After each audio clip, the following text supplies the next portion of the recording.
गिरीश अध्यात्मिक ड्रीम में आज सुनाते हैं, लंका की सीमा में भगवान प्रभु श्री राम की कपि सेना पहुंच गई है। भगवान प्रभु श्री राम जी का दरबार लगा हुआ है और रावण से युद्ध पर चर्चा चल रही है। प्रस्ताव पारित हो गया है।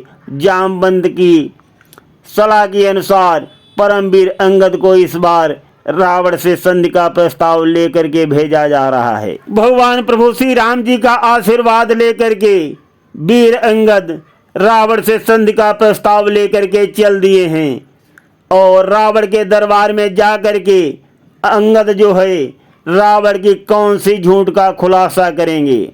कौन सी झूठ का खुलासा करेंगे अंगद, जिसमें रावण के सभी वीर पुत्र और लंका के सभी योद्धागण अपना शीश नीचे झुका लेंगे, जिससे साबित हो जाएगा कि उन्होंने भी अंगद की बातों का समर्थन कर लिया है। तो कौन सी ऐसी बात करेंगे अंगद, जानिए कथा के प्रसंग में आज। साथियों, अब हम आपको कथा विस्तार पूर्वक सुना रहे हैं। कथा में आगे बढ़ने से पहले हम आप सभी को आज एक बहुत बड़ी खुशखबरी बता देना चाहते हैं। अगर आपका जीवन संकट में है, कोई मुसीबत आपका पीछा नहीं छोड़ रही है, मंजिल नज़दीक आती हुई दूर हो जाती है, नहीं प्राप्त हो पाती है, तो गिरीश आध्यात्मिक ड्रीम में भगवान प्रभु श्री राम के 40 वीडियो सुन लीजिए। सारे संकट दूर हो जाएंगे। भगवान प्रभु श्री राम का नाम बहुत सुखदाई है, सारे संकट दूर कर देगा। और अब हम प्रस्तुत कर रहे हैं श्री राम कथा विस्तार पूर्वक। परमवीर अंगद जो हैं वो संधि का प्रस्ताव लेकर लंका की ओर जा रहे हैं। और रावण ने क्या किया है, लंका के सभी द्वारों को बंद कर दिया है, लॉकडाउन लगा दिया है रावण ने। और वीर अंगद जी क्या करेंगे जब वो पहुंचते हैं लंका के द्वार पर। पद प्रहार से द्वार की दिया कपाटे तोड़ी, प्रहरी जन भागे तुरंत उनका मार्ग छोड़। बालित ने कर लिया इस विधि दुर्ग प्रवेश, सुरमंडल की ध्वनि हुई जय हो राम रमेश लखन सिय रामचंद्र शंकर हरिओम। अंगद जब लंका के द्वार पर पहुंचते हैं तो द्वार बंद है। अंगद जी क्या करते हैं, अपने पैर के प्रहार से द्वार को तोड़ देते हैं। और द्वार जैसे ही टूटता है, पहरेदार देखते हैं, सामने अंगद को देख करके भयभीत हो जाते हैं, डर जाते हैं, भाग खड़े होते हैं और अंगद का मार्ग छोड़ देते हैं। अंगद जो है निर्भीक होकर के लंका में प्रवेश करते हैं। ये देख करके देवतागण जो हैं पुष्प बरसाते हैं और भगवान प्रभु श्री राम की स्तुति करते हैं। इधर अंगद जा रहे हैं रावण के दरबार की ओर, लंका में निर्भीक होकर के जा रहे हैं। पहरेदारों को डराकर धमकाकर भगा करके अंगद जो है बेखौफ आगे लंका में बढ़ रहे हैं। ये दृष्टि रावण के बेटे की पड़ जाती है अंगद के ऊपर और वो सामने आ जाता है। वो देखता है कि बानर जो है मेरे पहरेदारों को भगा करके मार पीट करके लंका में जबरदस्ती प्रवेश कर रहा है, तो अंगद के सामने आ जाता है। धीरे धीरे बात बढ़ने लगती है रावण के बेटे की और अंगद की। रावण का पुत्र कह रहा है, मैं लंका का राजकुमार हूँ और तू बेअदब करके मेरी लंका में घुस रहा है और मुझे प्रणाम भी नहीं किया है। मैं अभी सैनिकों को बुलाता हूँ और तुझे कारागार में डलवा दूंगा। तेरी इस हठधर्मी का मैं अभी तुझे मजा चखाता हूँ। तो जो रावण का पुत्र इस प्रकार से कहता है, रावण सुत के बचन सुन हुए बाल सुत लाल, बोले बचन कराल अति भुजा उठाई विशाल। अंगद कहने लगे कि सुन ले रावण सुत, हम जिसके दूत कहाते हैं वो स्वामी है भूमंडल का। आगे से हटूं प्रणाम करूं, क्या कर्जा खाया है खल का।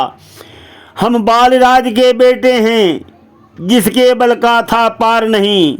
दबा कांख में रावण को 6 महीने किया विचार नहीं। कि तेरे बाप को मेरे बाप ने 6 महीने अपनी कोख में दबा लिया था, और को सोचा भी नहीं मेरी कोख में है कुछ की नहीं। 6 महीने रखा था। इस प्रकार से उस रावण के पुत्र को अंगद जवाब देते हैं। अंगद की ऐसी बातों को सुनकर रावण के बेटे को बहुत क्रोध आ गया, बहुत क्रोधित हो गया।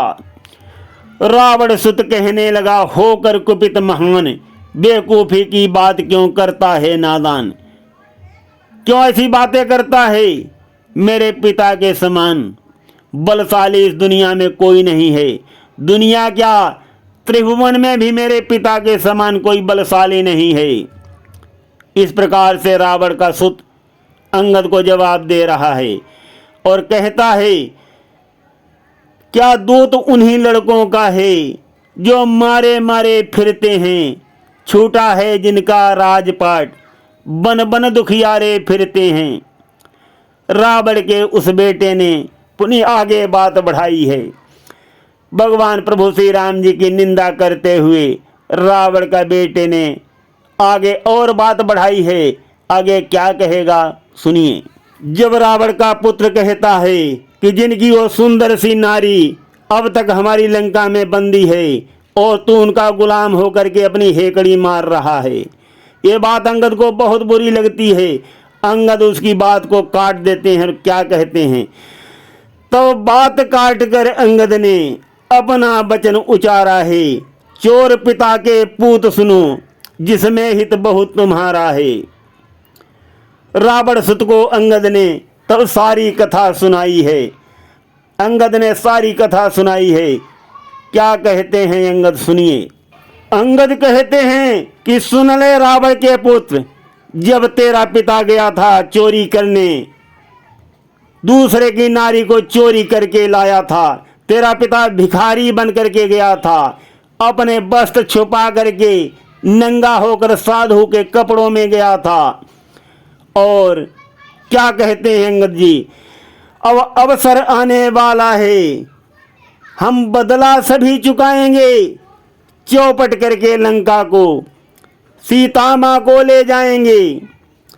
हम सब कभी उनके अनुचर हैं, जिनकी जग में प्रभुताई है, जिनकी जग में प्रभुताई है, हम सभी उनके अनुचर हैं। अब तेरे बाप और तुझको हम चोरी का मजा चखा देंगे। इस प्रकार से जब अंगद कहते हैं तब रावण का बेटा जो है बहुत क्रोधित हो जाता है। फिर क्या होता है सुनिए। इधर रावण का बेटा जो है वो बहुत क्रोधित हो रहा है, उधर अंगद जी चुप नहीं हैं। कहते हैं और सुन ले, सागर में जिनकी प्रभुता ने पत्थर तैराए पानी पर, आ गए बनाकर सेतु मार्ग लंकागढ़ की राजधानी पर। जिनका छोटा एक दूत अक्षय कुमार को मार गया, कर तहस नहस इस लंका को, बेखौफ समुद्र पार गया। अंगद कहते हैं कि भगवान प्रभु श्री राम की ऐसी महिमा है, ऐसी प्रभुताई है, जिन्होंने समुद्र में पत्थर तैरा दिए हैं और समुद्र में सेतु बनाकर लंकागढ़ की राजधानी में आ पहुँचे हैं। तुम नहीं रोक पाए।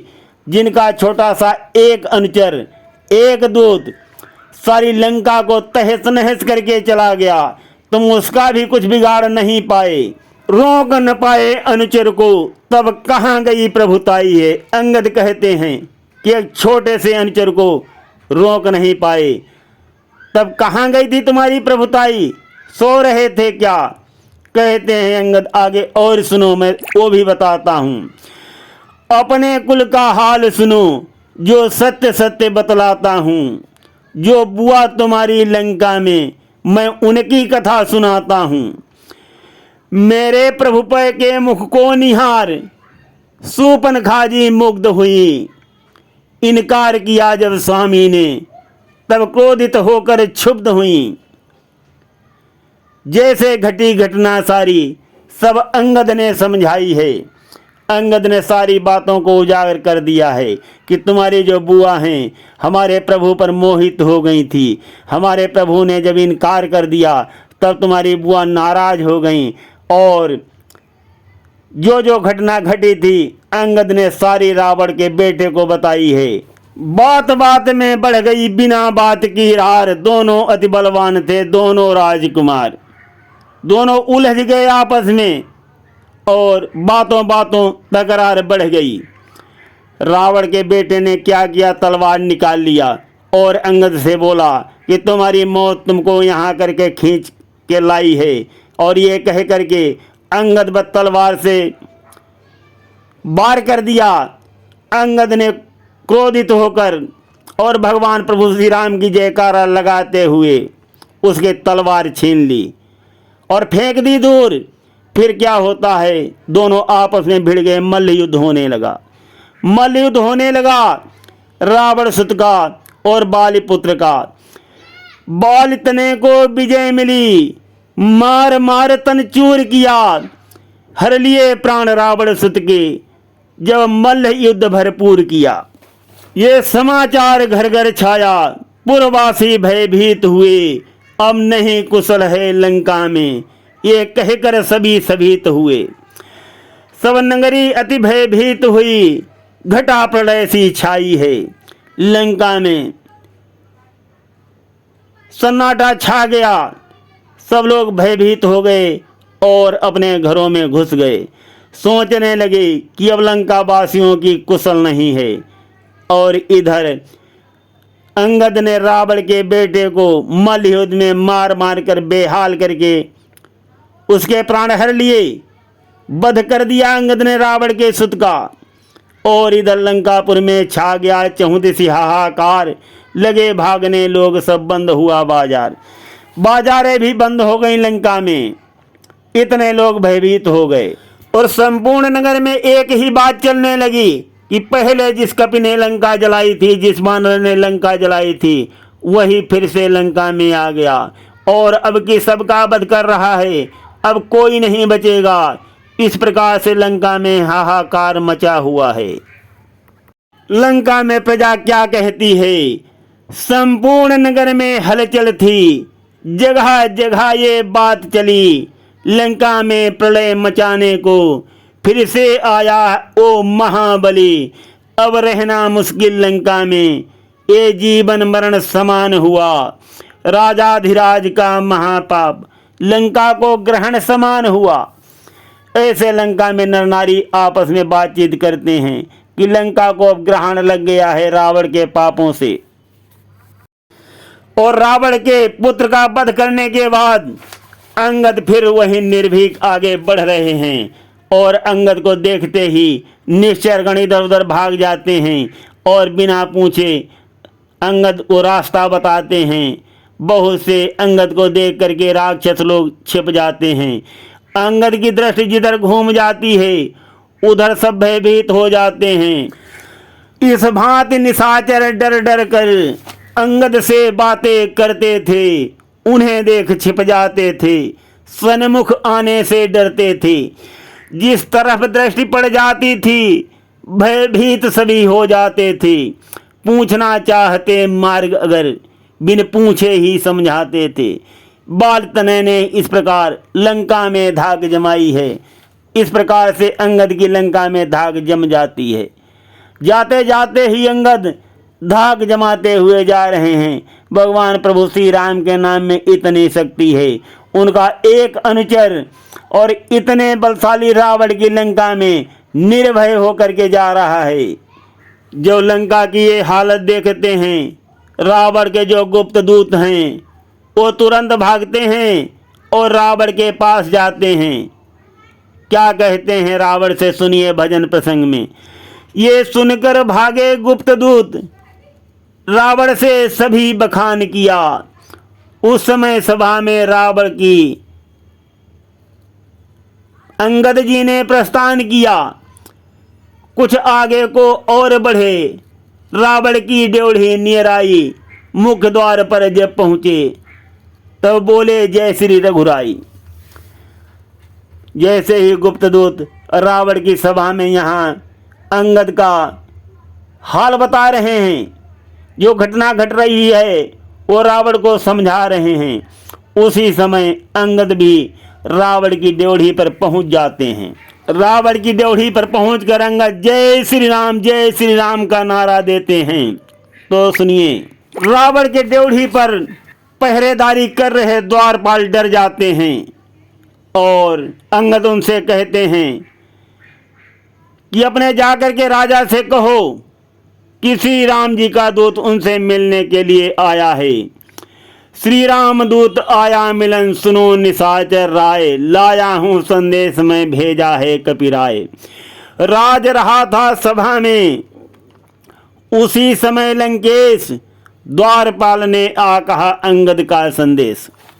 द्वारपाल जो हैं अंगद का संदेश लेकर रावण के पास आते हैं और शीश झुका करके बोलते हैं। क्या कहते हैं सुनिए। तपसी बच्चों की सेना से 21 भयंकर आया है, अपने को दूत बताता है, कुछ संधि संदेशा लाया है। निर्भीक खड़ा है द्वारे पर, अंगद नाम बताता है, राजाधिराज क्या आज्ञा है, ये कहकर चुप हो जाता है। रावण का द्वारपाल आता है और रावण से सारी घटना बताता है कि एक बहुत बड़ा बानर आया है द्वार पर, वो श्री राम का दूत बता रहा है और अपना नाम अंगद बता रहा है। महाराज क्या आज्ञा है, भेजा जाए अथवा नहीं। और ये द्वारपाल के मुखड़े पर कुछ आगे बात न आई है। श्री राम नाम के 2 अक्षर में सब सुख शांति समाई है। साथियों, इतने बलशाली राजा के द्वारपाल के मुखड़े पर बात नहीं आ रही है। भगवान प्रभु श्री राम का जो विरोध करता है उसका यही हाल होता है साथियों। और आज हम प्रसंग को यहीं पर विश्राम देना चाहते हैं। बहुत बड़ा प्रसंग है, सुनते रहिए। बाकी प्रसंग को हम कल सुनाएंगे। गिरीश आध्यात्मिक ड्रीम में भगवान प्रभु श्री राम की बहुत कल्याणकारी कथा। तू है सच्चा पिता सारे संसार का, प्रभु जी प्यारा, तो ही है रक्षक हमारा। चांद सूरज सितारे बनाए, फूल आकाश में भी खिलाए। अंत आया नहीं जिसका पाया नहीं पार बारा, तो ही है